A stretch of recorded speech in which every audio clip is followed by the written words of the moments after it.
Hello guys, അങ്ങനെ കുറേ നാളുകൊണ്ട് ഞാൻ പറയില്ല അച്ഛൻ ഇവിടെ ഇല്ല, അച്ഛൻ നാട്ടിലാണ് എന്നൊക്കെ.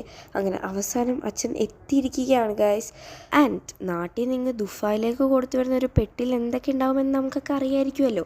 2-3 കുപ്പി മറ്റേ അച്ചാറുണ്ടായിരുന്നു, പിന്നെ വീട്ടിലുണ്ടാക്കിയ ഉണ്ണിയപ്പം ഉണ്ടായിരുന്നു, പിന്നെ നമ്മുടെ വീട്ടിൽ തന്നെ ഉണ്ടായ ചിക്കു ഉണ്ടായിരുന്നു. ആൻഡ് ഇതൊന്നുമല്ല, ഇതാണ് ഗൈസ് മെയിൻ സാധനം, ചക്ക. എല്ലാ വട്ടം നാട്ടിൽ പോയി ആരിലൊക്കെ വരുമ്പോഴത്തേക്ക് അമ്മൂമ്മ ഇങ്ങനെ ഒരു പൊതി കൊടുത്ത് വിടും ഗൈസ്. ആൻഡ് അമ്മൂമ്മ ഇങ്ങനെ ഒരു പൊതി കൊടുത്ത് വിടും എന്ന് അറിയുന്നത് കൊണ്ട് തന്നെ നമ്മൾ ഇന്നലെ തന്നെ അതിന് വേണ്ടി ഒരു മീൻ കറി ഉണ്ടാക്കി.